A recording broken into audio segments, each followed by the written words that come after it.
Now let's turn to Nigeria, where things aren't as bad. At the last count, there were 232 confirmed cases, 33 people discharged and 5 deaths. We're joined now by the Minister of State for the Federal Capital Territory, Ramatu Tijani Aliyu, to speak more on efforts to keep the virus in check. Thanks for joining us, Honorable Minister. Good evening. Well, the FCT currently has the second highest number of coronavirus cases in the country. The numbers, unfortunately, appear to increase on a daily basis. Let's begin with how the Federal Capital Territory Administration is complementing efforts by the Nigeria Center for Disease Control as well as other government agencies to flatten the curve of these infections. Well, the Federal Capital Territory, before now with the outbreak of the Lassa fever, already embarked on advocacy campaign, educating the residents and indigents on the part of hygiene and how to maintain high standards of hygiene and adhering strictly to these rules and regulations. Not much of a difference with what we've been teaching since the outbreak of the coronavirus pandemic in Nigeria. But now, at a very high level, the Federal Capital Territory management and the Honorable Minister, Muhammad Bello, who is the head of the entire coronavirus team in the Federal Capital, also invited all the royal fathers, all the traditional, religious leaders, and all stakeholders, the members of the House of Representatives and the Senate. And we also reached a decision to be on the same page on this matter. And the issue is we've been trying to get the strict sit-at-home order adhered to strictly.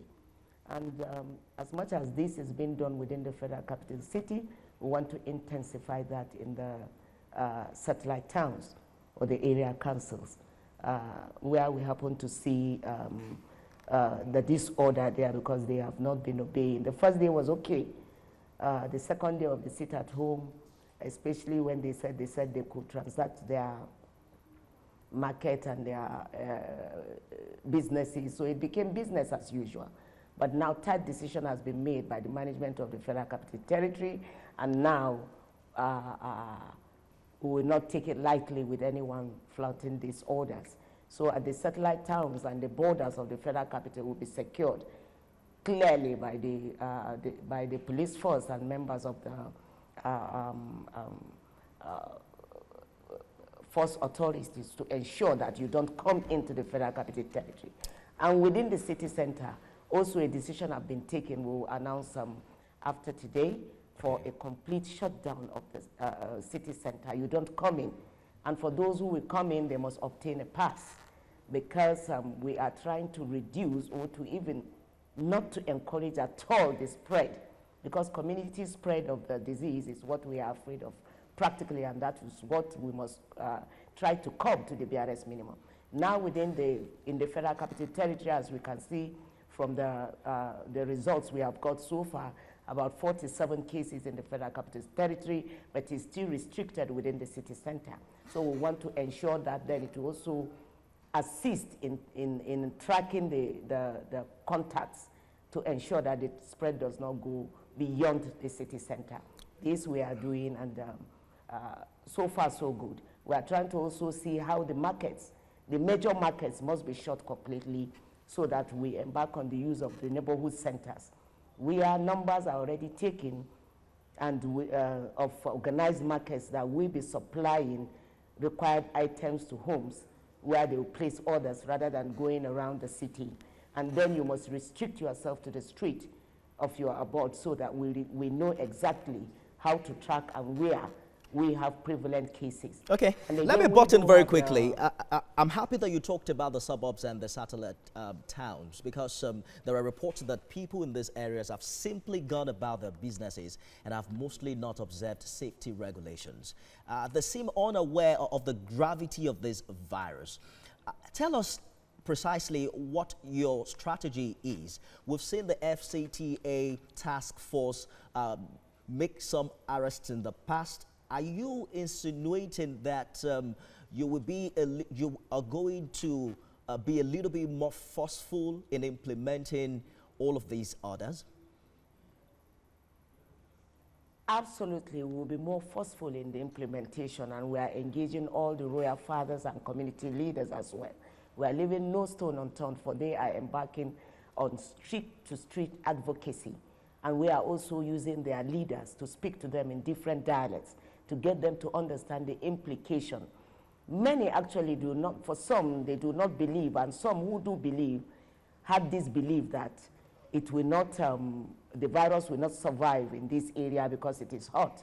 So we are also campaigning and getting them to disbelieve all those stories they've heard, that the coronavirus is real and can affect anyone here.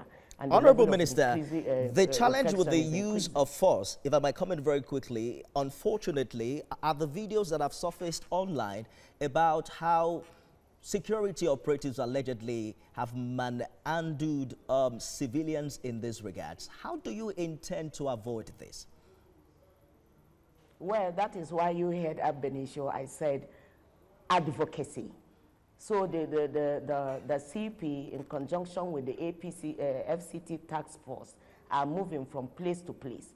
And in doing this, there must be a kind of civility and understanding from the community leaders themselves.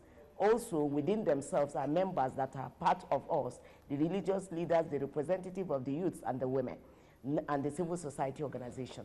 So they will make them to understand, appeal to them, and at the same time, the presence of the force will kind of bring sanity to get them to understand it's not business as usual, but they will not be allowed to manhandle anyone.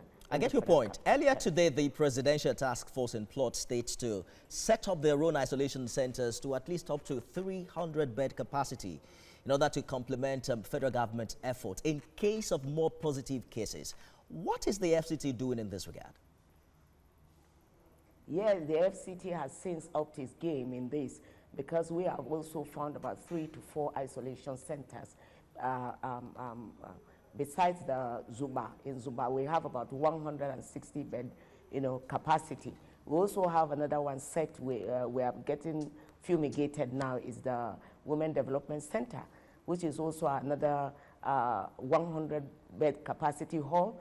Then you have about 160 suites in that Women Development Center all ready to be used. Then we are working on Karo Primus Hospital, which will also be another capacity that will, another facility that will contain a lot, and well equipped. In conjunction with the Guarantee Trust, they are already working on fixing that already, and a team has long been deployed to do that. Again, in the metro station, Abuja Metro Station, that is about 300 capacity structure. That is also already enjoying a fix-up. I know in the next week, most of these centers will be set for use, God willing. We're told the FCT has 47 cases, second only to Lagos, and we look forward to see how that number will be worked on. Minister of State for the FCT, Ramatu Tijani Aliyu, thank you very much for talking to us.